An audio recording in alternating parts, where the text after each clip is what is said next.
Morning, everybody.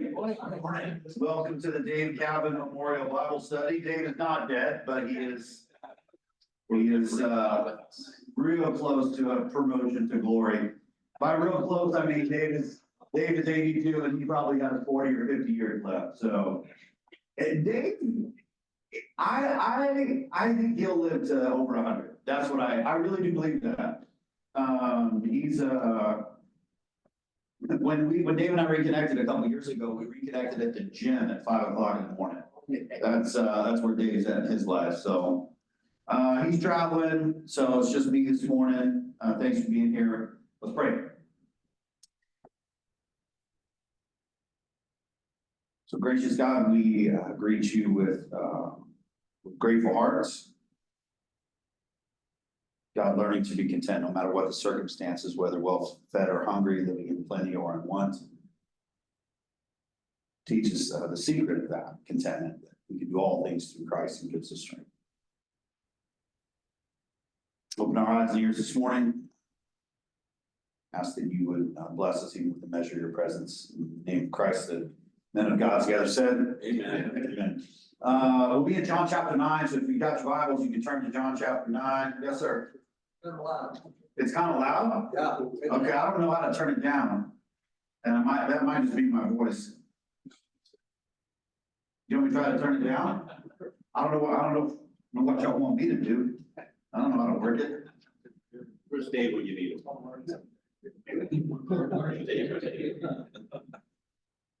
Don't everybody get up at once to help me. Y'all are fine. Let's do it. Roll tape, it's hard. Is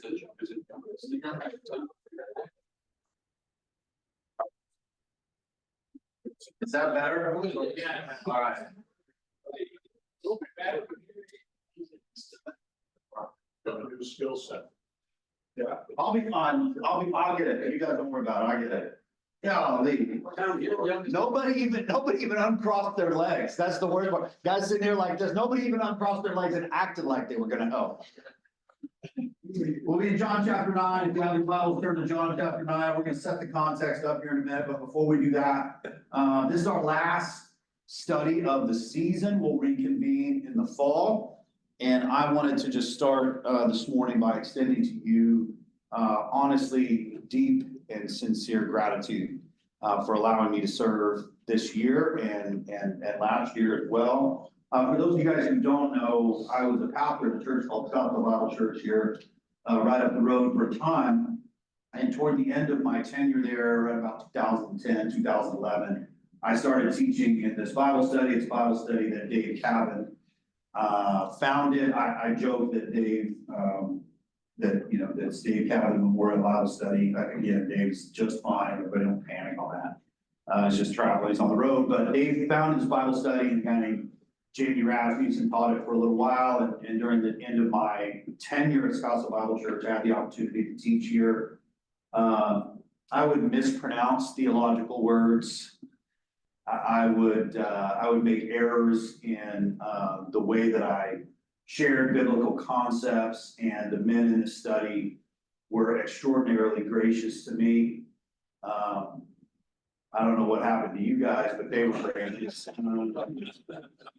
And then in 2013, I left, went to Toronto, Canada, pastored a church there for 8 years, and then I've been back for the last 3 years, and then back teaching this Bible study for 2. Y'all know I don't have to be here, right? Like I got kids at home, they're 9 and 5, which, when your kids are 9 and 5, any excuse you have to get out of the house, right, is fine. You're like, I was gonna get out. But I do it because I really love God's word, and I really love you.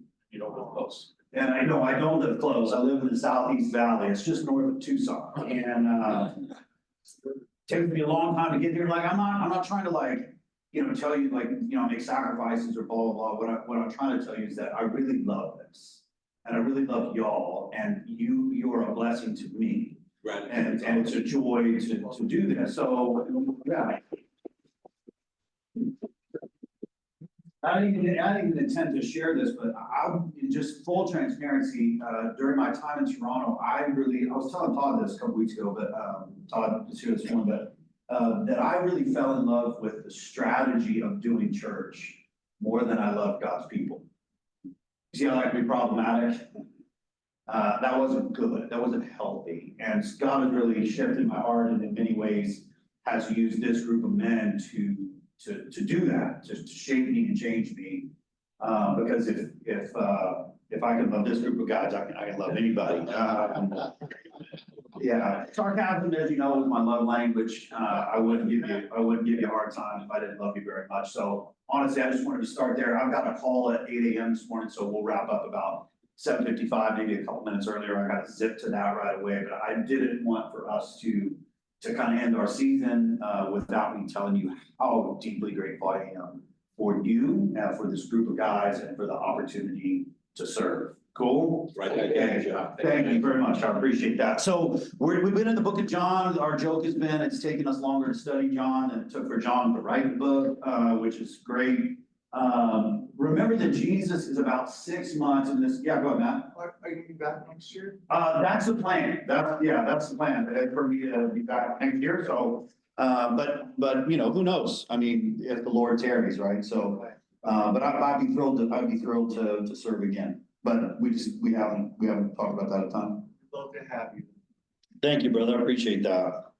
And yeah, but I mean, and just honestly, if I can say it, I would be thrilled to serve again. So Jesus is about 6 months before the end of his life. It is fall and he's in Jerusalem at a feast that he's required to be at called the Feast of Booths, the Feast of Tabernacles. So they will come into Jerusalem. They would live in kind of these outdoor huts or tents for 7 days, and they would kind of celebrate and remember when they journeyed from Egypt into the promised land, that kind of in between there.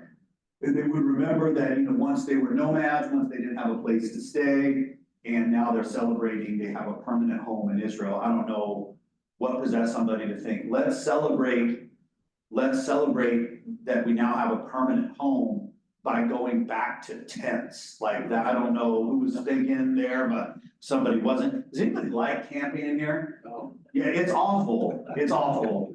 It's inexcusably bad. Here's why, like, I hate it. I hate it. So anyway, they would spend 7 days. And if you recall, there's two really important moments in the Feast of Booths. First is that water ceremony, right? Where water would be drawn from the pool of Siloam. The priest would come up and say, let me see your hands, right? Everybody would go like this and say, we don't have anything to throw at you just in case you spill the water. You're here for that study, you think that's funny. If not, you don't know what that means, if that's okay. And the priest would pour the water, everybody would go silent. And Josephus said it would go so silent that you could hear the wind through the palm trees. And they would remember together in silence that God was their refreshment, their like water, when they were between Egypt and Israel. And it was right at this moment that Jesus stands up and says, if anyone is thirsty, let him come to me. Drink, and from him will flow rivers of living water. And then that very same group of people would move at that point to the temple. They would move to the court of the women where there were 75-foot candelabras. They would light those candelabras, send the young men up with scraps from priestly garments, light those candelabras in the temple. It was said that you could see Jerusalem from miles away because of the light. And it was at that moment that Jesus again spoke to them and said, I am the light of the world, right?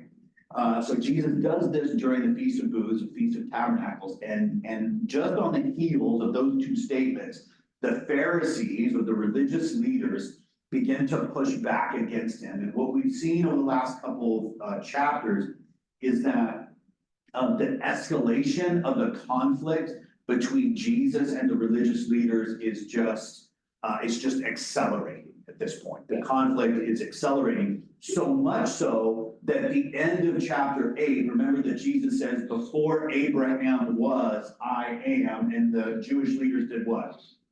Picked up rocks, just tried to stone him, right? And Jesus slipped away. And that's where we're at in the context in John chapter 9. He's just slipped away from almost being stoned. And what we're gonna do is the Lectio Divina again. It's been really fun for me. It's been a blessing for me. We did it last week when I was here over Zoom. And so if you're not familiar with the Lectio Divina, I want to just tee it up and then we'll do this together. But the Lectio Divina, in Latin, it just means divine reading. So Lectio means reading, Divina means divine. And it's a way that God's people have been experiencing the scripture for longer than the Bible has existed. So we're like, how do you experience the Bible for longer than the Bible has existed? Before the Bible was kind of codified or canonized, before those 39 books in the New Testament actually became, or not 39 in the Old Testament, but before the New Testament actually became the New Testament and all those books were put together into a single document, what they were letters that were passed around the Roman world or accounts of the life of Jesus that were passed around the Roman world. And before they kind of came together in a single book in the 4th century, even before that, the church was using this really simple 4-step process to experience the scripture together. In many ways, because many of the early church members, the early Jesus followers, were not literate folks. And secondarily, even if they were literate, they didn't have a bunch of copies of this they could buy at Barnes and Noble, right? There was very limited copies, so they would get passed around. And so what they would do is gather together, and someone would read a passage aloud. And then they would have opportunity to respond to it a little bit, and they would read it again, and then a third time, respond to it a little bit. Then they would have a moment of meditation or reflection, and then a moment of contemplation, and then a moment of prayer. And that's what we're gonna do today, is that 4-step process. If you're trying to remember it for future reference, because you can do this on your own, it's a really great way to do it. Just remember RCMP.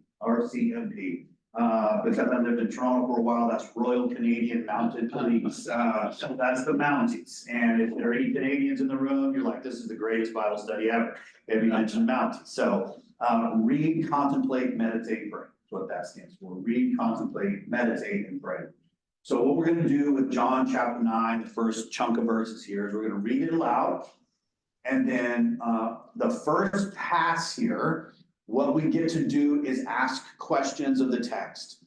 I'm gonna ask you to be very, very disciplined and only ask questions.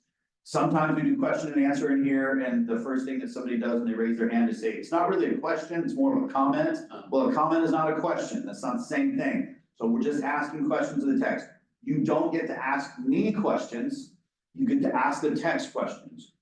Who's there? What's going on? Why is that happening? Where is that place? Why would this person say that? That type of question. We'll read it a second time and make observations.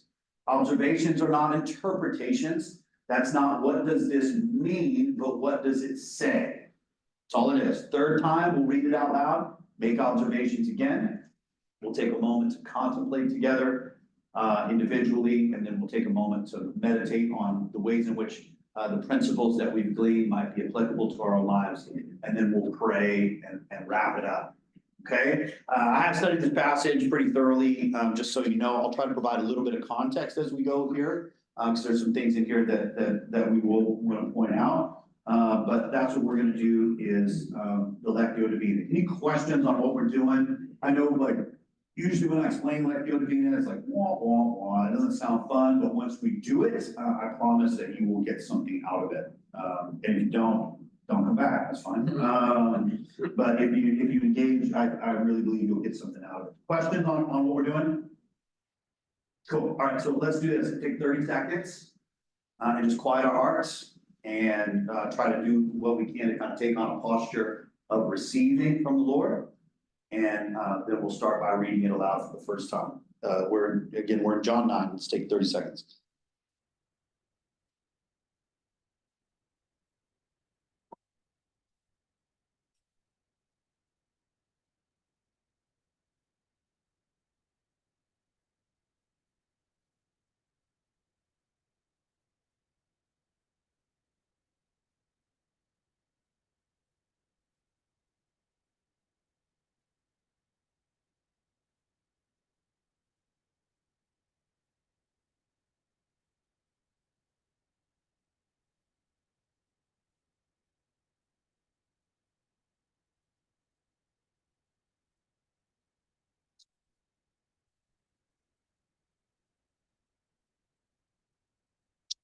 So we're in John chapter 9, we're gonna do verses 1 through 17. The rest of the chapter is the same situation, just the conversation shifts. We are gonna stop at verse 17. And because your memory is extraordinary, you will remember it for September when we start at verse 18, okay? So John chapter 9, verses 1 through 17, and what we're gonna do after I read this is just ask questions of the text. So keep that in mind as questions pop up. So the text says, as he, Jesus, passed by, he saw a man blind from birth. And his disciples asked him, Rabbi, who sinned, this man or his parents, that he was born blind? Jesus answered, it was not this man that sinned or his parents, but that the works of God might be displayed in him. We must work the works of him who sent me while it is day. Night is coming when no one can work. As long as I'm in the world, I am the light of the world. Having said these things, he spit on the ground and made mud with the saliva. Then he anointed the man's eyes with mud and said to him, go wash in the pool of Siloam, which means sent. So he went and washed and came back seeing. The neighbors and those who had seen him before as a beggar were saying, is this not the same man who used to sit outside and beg? Some said, it is he. Others said, no, but he's like him. He kept saying, I'm the man. So they said to him, then how were your eyes open? He answered, the man called Jesus made mud and anointed my eyes and said to me, go to Siloam and wash. So I went and washed and received my sight. They said to him, where is he? He said, I do not know. They brought to the Pharisees the man who had formerly been born blind. Now it was a Sabbath day when Jesus made the mud and opened his eyes. So the Pharisees again asked him how he had received his sight. And he said to them, he put mud in my eyes and I washed and I see. Some of the Pharisees said, this man is not from God, for he does not keep the Sabbath. But others said, how can a man who is a sinner do such signs? And there was a division among them. So they said again to the blind man, what do you say about him since he has opened your eyes? He said, he is a prophet. We can't wait on questions. We do have to kind of accelerate in terms of time here. So questions that come up in the text, speak them out loud. What questions come up to you? Why didn't he recognize Jesus as God and only a prophet? That's a great question. Why didn't he recognize Jesus as God and only a prophet? Great question. What else? Keep going. Why did people ask, Rabbi, who sinned, this man or his parents? Why would they believe that a sin would cause blindness? Everybody hear that question? Well, great question. Love that question. What else? Where is Jesus going? Where is Jesus going? That's a great question, John. You know what, sometimes, like, it seems like a silly, it's not. It's not. They're critical questions. So if you answer them and you understand what it is that's happening here, yeah, great question. Somebody else is about to ask one. What else? How did the blind man get to the pool of Siloam? Is that not the greatest question ever? Who else had that question and it was too chicken to ask it? Yeah, all right, good, perfect. Absolutely no bearing on the meaning of the passage, but a great question. No, I'm kidding. Great question. What else? Why go through the whole ritual? Matt, go ahead. No, go ahead, Matt. Why go through the whole ritual of doing saliva and the mud and spit? Why not just touch it and make him have sight automatically? Did everybody hear that? No. Why go through the whole thing of spit and mud? Could Jesus have just said, see? Why go through the whole thing? Great question. Yep. I'm just wondering how they knew he was blind since birth. Since birth, yeah. Yeah, did you have that question? Yeah, thanks, guys, appreciate it. Why, how do they know he was blind since birth? Scott, did you have one? Oh, who else was it? Back here in the back. Why did they bring other blind people to Jesus then? Take care of them. Hey, you know what? That's a great question. I've read this passage however many times and it's never crossed my mind. But I think it's a very fascinating question, but because it's not just applicable here, is it?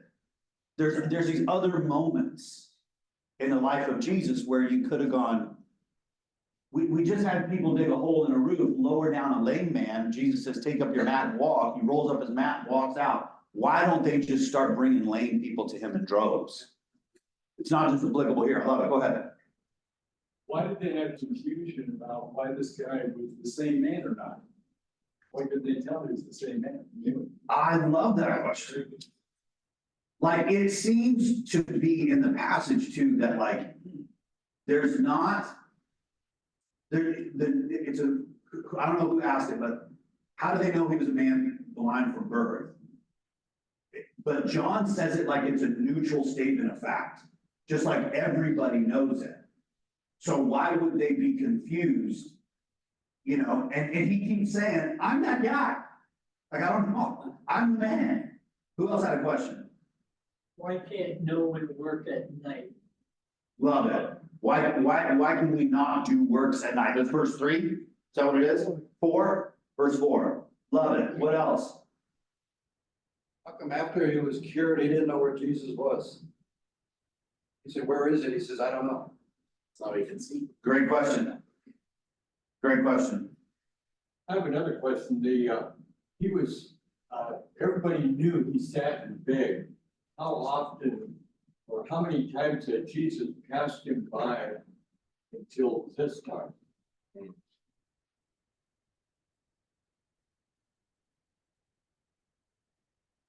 So it doesn't say he sat and begged, but the question is still relevant. Because I love that. Like, how many times, because this is one of only a couple of situations where someone has been infirmed since birth. So how many times do you think this guy's been disappointed when Jesus has walked by? That's a great question. Never thought of that. What else? What was so special about the pool of Siloam? In the context, what's so special about the pool of Siloam? Anybody know? There's trouble. For the idea by the angels. An angel came down and touched them. Different pool. That's where the water was drawn for the water ceremony, when Jesus says, if anyone comes to me, if anyone's thirsty. They thought it had healing powers. Yeah, we don't know for sure if people thought it had healing powers, but we know for sure that's where the water was drawn. For the water ceremony at the Feast of Tabernacles.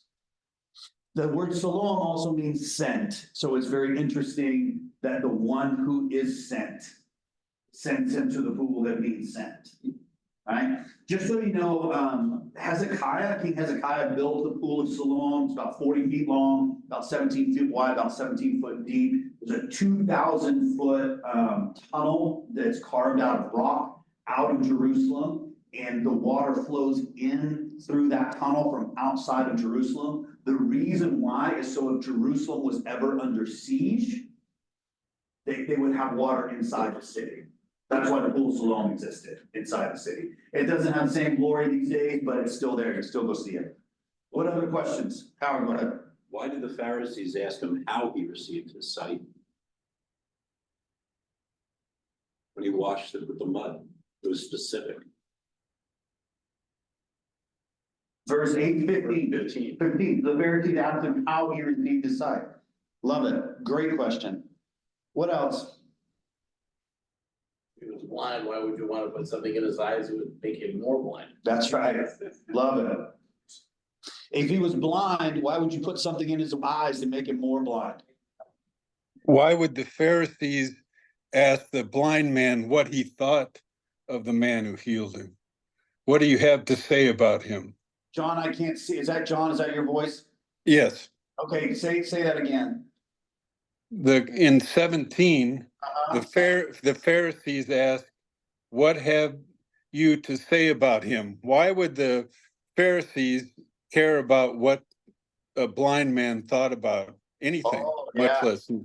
Oh, yeah. Love that question. Did everybody hear that? Thank you, John, for chiming in. I love that. Okay, real quick in terms of context, and then we're going to read it again and do observations. There are 3 possibilities for what is happening with the spit and the dirt and the mud. So Matt, was it you that said, why didn't he just say see? Okay, so it's 3 possibilities. One is, in the Roman world at the time, there was kind of this shared consciousness, and it dates back prior to to the time of Jesus even, but that saliva had healing powers. It was kind of a shared kind of consciousness that saliva had healing powers.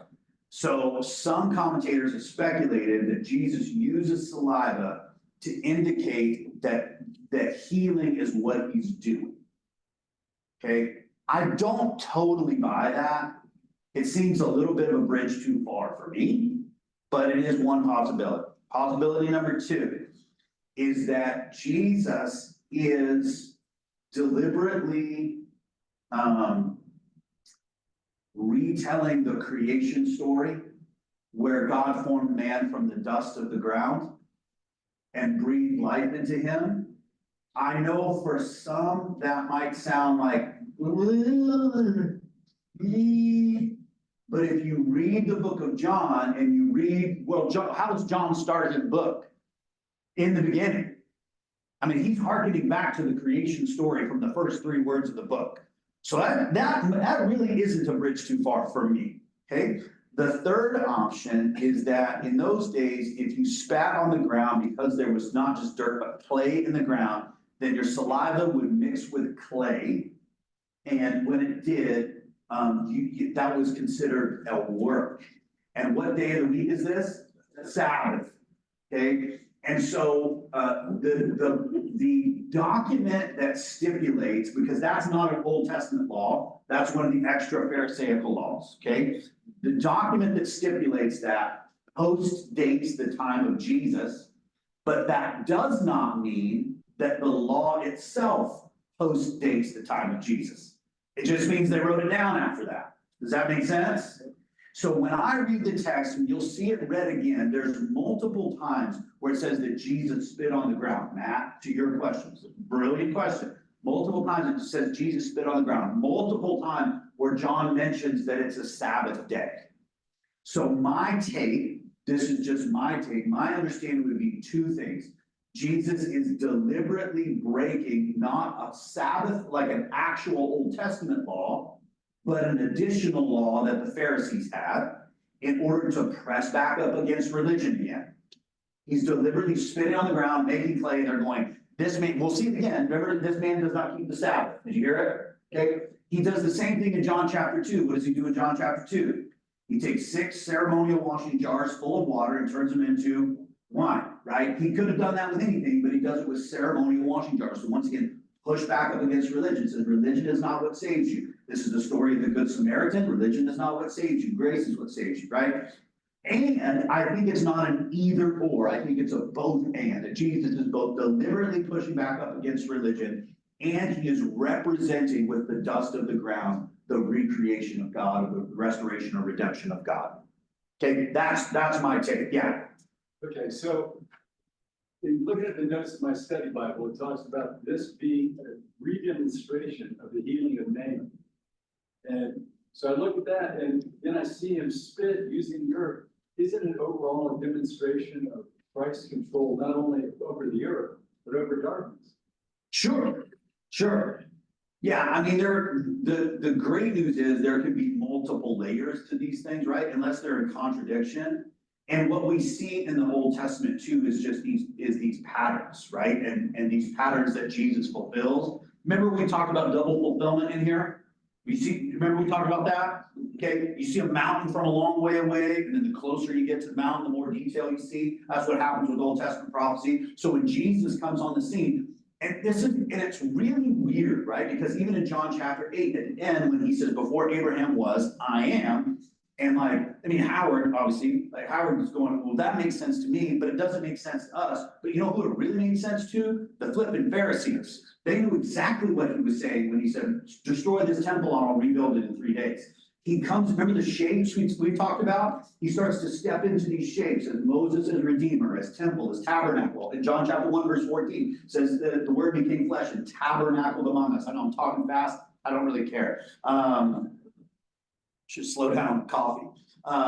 But you have these multiple shapes and multiple things that the messianic expectation in Israel has risen to a point. They have these prophets, the story of Naaman, they have these prophets, they've memorized them in their mind. So when Jesus begins to step into these moments, I went to a conference a couple weeks ago, And the guy who spoke, he talked about all kinds of stuff. And then his tagline for the last 60 seconds was, "We the people have had enough. We the people are doing something different. We the people have become frustrated, and we the people are moving in a different direction." When you hear the words "we the people," what do you think about? It's easy. It's the same thing here.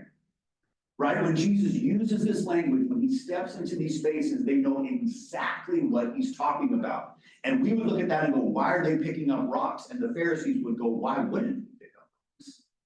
Because he's stepping into all of these moments, which is wild. Okay, read number 2, and then we're just gonna make observations. We're about 27 minutes behind schedules. Great, okay. As he passed by, he saw a man blind from birth, and his disciples asked him, "Rabbi, who sinned, this man or his parents, that he was born blind?" Jesus answered, "It was not this man that sinned, nor his parents, but the works of God might be displayed in him. We must work the works of him who sent me while it is day. Night is coming when no one can work. As long as I'm in the world, I am the light of the world." Having said these things, he spit on the ground and made mud with the saliva. Then he anointed the man's eyes with mud and said to him, "Go wash in the pool of Siloam," which means sent. So he went and washed and came back seeing. The neighbors and those who had seen him before as a beggar, there's the beggar, thank you, I missed it, verse 8. Verse 8, did everybody catch it? I said the Bible, the passage didn't say he begged, but now I take that back. Verse 8, it absolutely says that. So I take my words back. Is this not the man who used to sit and beg? It says it twice and I missed it. This is why we do this exercise. Some said it is he, others said no, but he's like him. He kept saying, "I'm the man." So they said to him, "Then how were your eyes open?" He answered, "The man called Jesus made mud and anointed my eyes and said to me, 'Go to Siloam and wash.' So I washed and received my sight." They said to him, "Where is he?" He said, "I don't know." They brought to the Pharisees the man who had formerly been blind. Now it was a Sabbath day when Jesus made the mud and opened his eyes. So the Pharisees again asked him how he received his sight. He said to him, "He put mud on my eyes and I washed and I see." Some of the Pharisees said, "This man is not from God, for he does not keep the Sabbath." But others said, "How can a man who is a sinner do such signs?" And there was a division among them. So again, they said to the blind man, "What do you say about him since he has opened your eyes?" He said, "He is a prophet." What observations do you have? Or not interpretations? What does it mean to me? What are the things that you see in the passage? Hypocrites. What about when he confronted them with the ox going into the mire on the Sabbath and working to pull it out?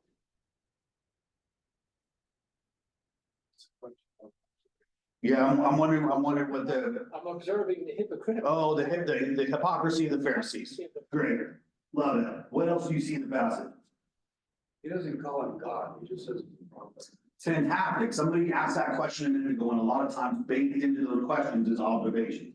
He doesn't call him God, he calls him a prophet. What else? When Jesus came back after his resurrection, they didn't believe it was him. In verse 9, it says, some said, "This is he."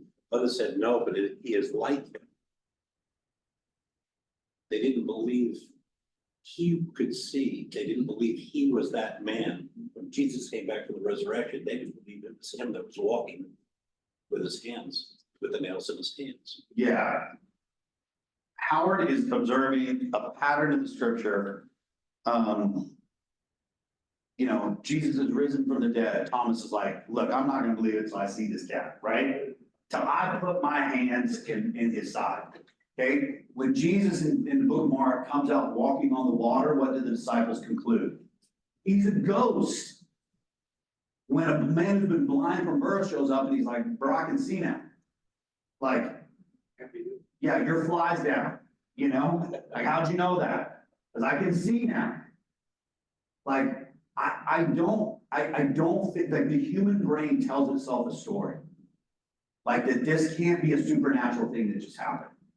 This can't be the same guy. That's the explanation. Picture of unbelief. Do what? It's a picture of unbelief. Right, and or even in the case of this man, it's like, the conclusion is he's a prophet. Right, because like, and I don't even think this man is resistant to Jesus' claims of being God. I don't think it is. I think it's just like, that's as far as his little brain will let him go, is to go, he must be some kind of prophet. Right, so I don't blame this guy. Pharisees are starting to get a little testy in John chapter 9, but like, but you would tell yourself the same story. If you'd been out on the boat, it's 4 o'clock in the morning, you've been resistant to, or, you know, rowing against the wind and waves all night, and you see somebody walking out on the water, you probably go, ghost. Ghost, I thought it was my day to die, maybe now I am dead, because that's ghost. Like, we just tell ourselves a story. What else do you see in the passage? Pharisees were divided. Where, John? Let me see here in. Toward the end. 16. Verse 16, Yeah, right. what does it say? It was a division of. Oh, division among them, love it, great, what else? It was God's purpose for him to be blind. Okay, so we have to be really careful with it, because, and that's a great call out, verse 4, no, verse 3. Verse 3. Verse 3, okay. So another place where it's important to kind of study. That word, that, and I know it seems like a very insignificant word. And let me just read it in verse 3.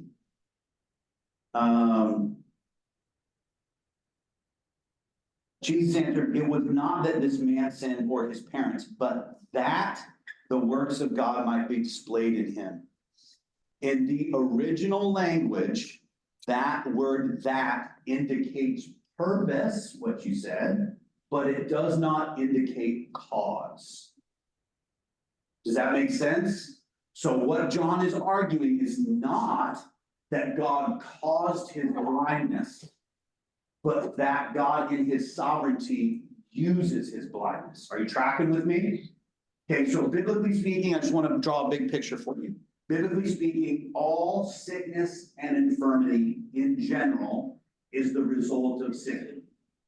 All sickness and infirmity in general is the result of sin.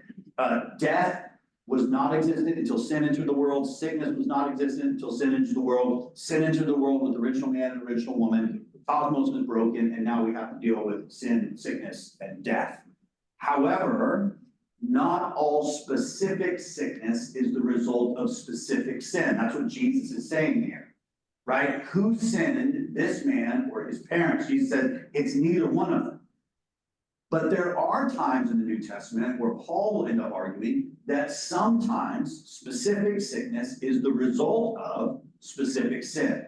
But that's not all the time. So you got 3 categories of sin, or 3 categories of sickness. All sickness in general is the result of general sin. Number 2, not every sickness is the result of specific sin, right here. And sometimes specific sickness is the result of specific sin, sometimes.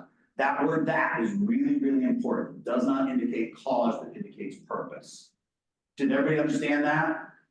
Any questions about that? Matt? It's like so that God may be glorified. Correct. Let me ask this question again. He's born blind.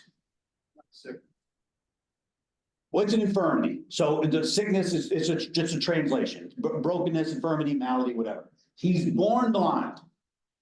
Who sinned? This man or his parents? He was born blind. If he's born blind, when would that sin have taken place? Before he was born. Generation. There was a common understanding among the religious leaders at the time that one could sin in the womb. Which seems a little tricky to me. Seems a little tricky to me. I don't know how that works. There's a common understanding, okay? The other thing is, think about what's happening here with the disciples. Put yourself in this moment. Jesus is with his disciples and they pass by a man born blind. And what do they say? It's very interesting that they that the initial response is not compassion. The initial response is to turn this into a theological discussion. Wouldn't the Pharisees, wouldn't the apostles want to keep Jesus from that? Not necessarily. I mean, there were times when they did, but not always. I mean, it's just an interesting response to me. That I think honestly, is a response that we repeat today. I know I'm going to interpretation, but, it's just an interesting response that they know that there's a common understanding that one can sin in the womb. And they're saying, Jesus, will you help explain this to us instead of rendering aid and compassion to a man born blind? Go ahead, Phil. We're still doing observation. Yeah, keep doing observations. You know, the blind man never asked to be cured. Credit. 33 miracles in the scripture. 15 times people ask, 18 times they don't. But we don't know if he recognized Jesus passing by. Well, we know that he did not ask. Yeah. Because it's not recorded. He doesn't reach out. Why wasn't he there? That's a great question. Why was he there? Begging. Seems to be that he was begging. Seems to be that he was begging. I love Phil's observation. And I know that we want to turn it into interpretation really quickly, but I love that he did not ask. I love that. I have an observation. Yeah, hit it. They asked him, where is Jesus? Like, where's the man that fixed your eyes? And the observation is, how would he know? He couldn't see Jesus before. He didn't know what Jesus looked like. And so his answer was what? He said, I do not know. Yeah, which I think, this is just my take, I think I don't think that that's like a spiritual thing happening there. I just think that, you almost think the blind man looks at the Pharisees and goes, I don't know, like, I was blind 5 minutes ago, what are you asking me for? Right, that's not in the original Greek, that's the NLT, the New Lucas translation. What other observations do we have here? Without hesitation, he did what Jesus told him to do. That's a great observation. Having said these things, he spit on the ground, made mud with the saliva, and then he anointed the man's eyes with the mud and said to him, go wash in the pool of Siloam. So he went and washed. Immediate obedience without hesitation. Love that. What else? The Sabbath day was meant to be a blessing, not a burden. And the Pharisees would push the Sabbath day on the Jews as a burden. Yeah, that's interesting. Love it. What else do we see in the passage? It's a divine appointment. Tell me where you see it in the passage. As he passed by, he saw a man blind from birth, and then suddenly with the conversation, Rabbi, who sent this man? So God sets up a framework in which we derive everything from follow. I love it. I love that. What else? Did everybody see where my conclusion is in terms of like the mud and the saliva mentioned multiple times, and then the Sabbath mentioned, and then the Pharisees go, look, this man heals somebody on Sabbath, he can't be from God. Yeah. Okay, does everybody, okay, I mean, do we know for sure? No, but that's kind of where I'm driving at. What else do we see? Todd, go ahead. Yeah, I think one of the observations I make here is that when you visualize this passage, you see Jesus and the man, but you forget that the disciples are right there witnessing what Jesus is doing and stirring up in them. Keep talking, Todd, keep unpacking that. Well, the very first part, right? So it says, as he passed by, he saw a man and his disciples asked him, Rabbi, right? So the disciples are with him. And I think And they see him. and they see him. Yeah. So I think it's just that, you know, what is Jesus also doing because the disciples are there as, you know, they witness the miracles of Jesus to continue on to build the church and to build their faith. Just an observation. Yeah, I love it. I love it. And Todd said to continue on to build the church, build their faith. Jesus stacks a lot of miracles. What his claim to be God is gonna require a lot of convincing. Right? So even like he feeds 5,000, they go out into the boat, they're in trouble in the middle of the water. He walks out there, they know who he is, he's not translucent, he's not glowing, and they look at him and go, he's a ghost, right? Like, it's gonna require a lot, so Jesus stacks up a lot of instruction and a lot of miracles that, you know, even post-resurrection, Thomas is like, no way, no way. So I love that he stacks up a lot. What else is going on here? He was not a child, this was a man, so they would have known that he was born blind and been blind his entire life. Correct. The Jews did not believe that he had been blind. Until they called them parents, Yeah, they'll call his parents in a minute. witnesses. Yeah. Okay, so listen, okay, no, go ahead, yeah. Hey, guys, good question.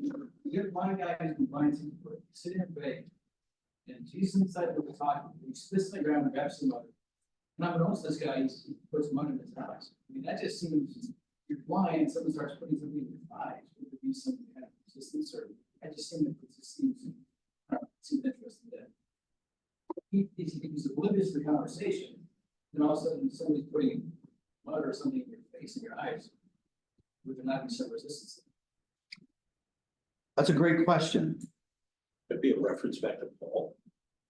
Yeah, I wonder, They had a conversation right in front of them. right, that's what I wonder. They have this conversation in front of them, and then the disciples are making this a theological conundrum. I mean, I won't jump into interpretation. Man on the side of the street says, homeless, hungry, can you please help? What sin caused that? Right? As opposed to rendering aid. So when you've got, if you're the homeless man on the side of the street and you've got 10 or 20 or 30 people that pass by you and they turn you into a theological problem to solve, and then one man passes by you and kneels down and says, how can I help? And he says, let me put some mud in your eyes real quick, that you might go, okay. Yeah, I mean, and that might be like a little aggressive, but I do think that in this moment, when you see Jesus, like with lepers, instead, Matt, instead of saying just be healed, what does he do with lepers? He reaches out and touches them. When the woman grabs the hem of his garment, he turns around and does what? He sees her. Right? There's these things that Jesus does and almost earns trust with these people that are going, I will render myself, and then even that immediate act of obedience shows that Jesus has almost earned trust here. That's what, but it's not there, but that I'm trying to feel what I would feel if I was in his shoes. Everything that they bring is in judgment, everything he brings is in grace. Love it, love it. What else? Well, this may be a little silly, but he's blind.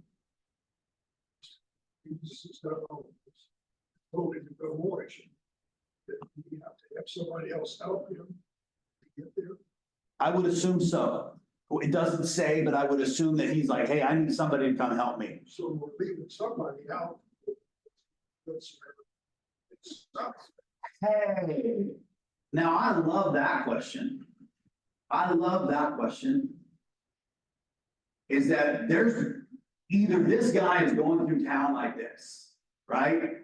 Going to the pool of Siloam, or he asks someone or someone else says, let me help. I love that question. Where's that guy? Go for it. You know, it's just interesting that this is not in the midst of a Bible study. This is in the midst of real life, that Jesus stops and takes a real life situation. Discipleship, not like let's gather, let's execute something, but it's like the problem, we teach about it, we give that answer, and then let's demonstrate, let's do the healing. So as opposed to the Western mindset of just let's just have another Bible study, let's teach as we go. Yeah, so there's the difference biblically between the didactic and the experiential, right? What you're being told, what you need to know, and what you need to experience.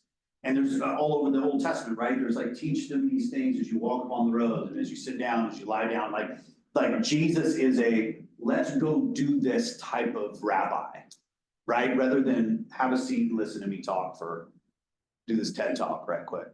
Not passive, he's active. As a man, grown man being blind from birth, I would assume that many things have been tried and offered to him to cure his blindness. I would assume So so. that he would be willing to accept this type of procedure, which was kind of contrary to their customs. So, do you hear what Dick said? So, it was a great observation. If he's a grown man born blind, here's another, part of your question. The grown man born blind, I think we can safely assume that lots of things have been tried. So mud in your eyes is like, all right, we've tried a lot of other stuff. We tried a lot of other experimental homeopathic treatments, you know, all kinds of injections and whatever else, like, all right, that's just one more thing. So that's, I think that's probably fair too. Okay, in the interest of time, here's what we gotta do. You gotta take 60 seconds. And you pick one thing, and here's what I would say, you don't pick it, let God pick it. And I know it's sometimes weird to just say, oh God, raise up in my mind or my heart, something in this passage, but it's a really good prayer to pray. And most of the time God answers it. And I would ask you to pick a theme, pick a person, pick a moment, pick a phrase, just ask God to raise up something in your heart, not what it means to you, but something that's in the passage, right? 30 seconds.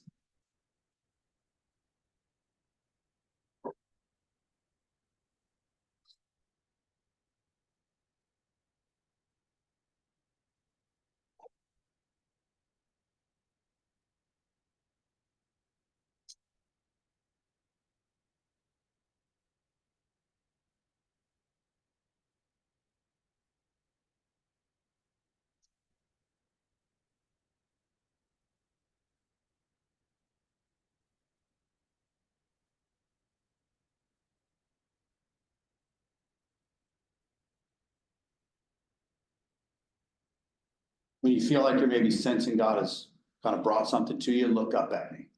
You have a few more minutes, but when you kind of sense that, just look up at me.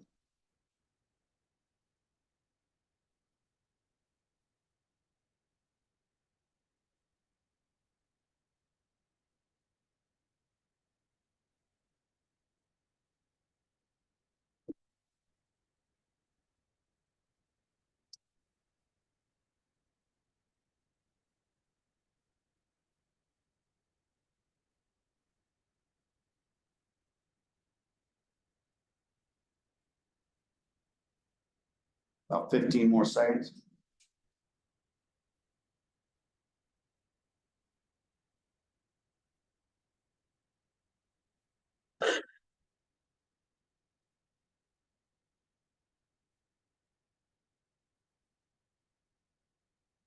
I would be like a man born blind who had mud put in his eyes and went to wash at the pool of Siloam and could see after 30 years.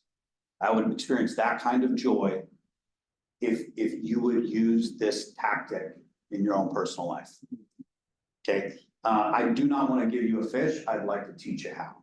And this is not complicated, is it? It's not complicated. You can do it as individual, you can do it as group.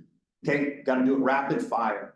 What did God bring to your mind? Themes, people, phrases? Tell me quickly. Go. You see God's providence. This blind man didn't ask to be made blind. Love it. Didn't see, they Love it. Baptism.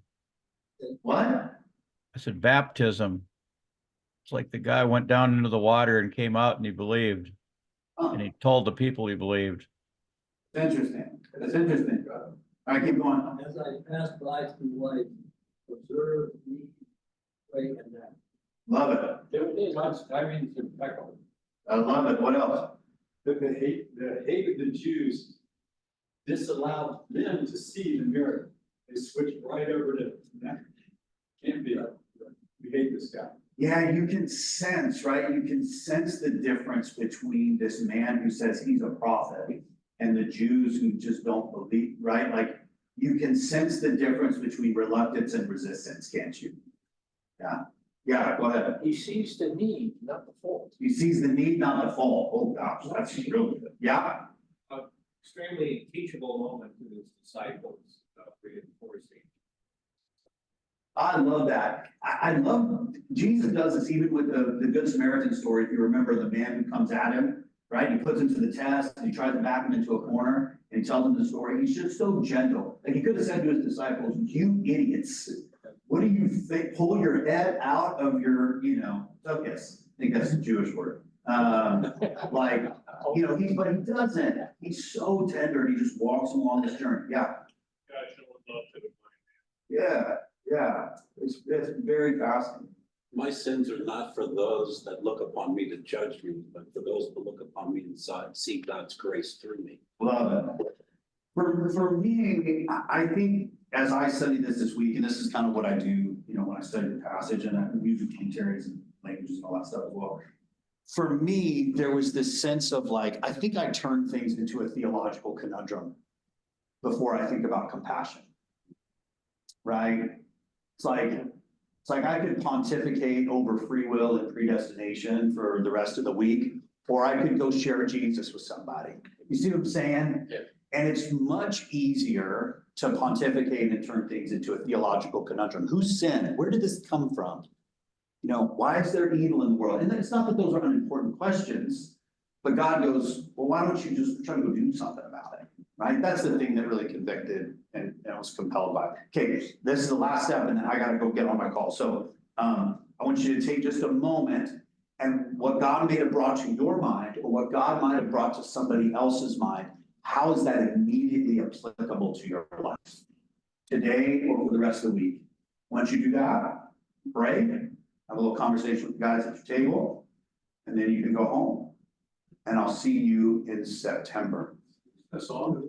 Do what? Is that a song? See? Yeah. Yeah. All right, bye, guys. Great to see you. Chat soon. Have a great summer. Great job. Yeah, thanks, guys.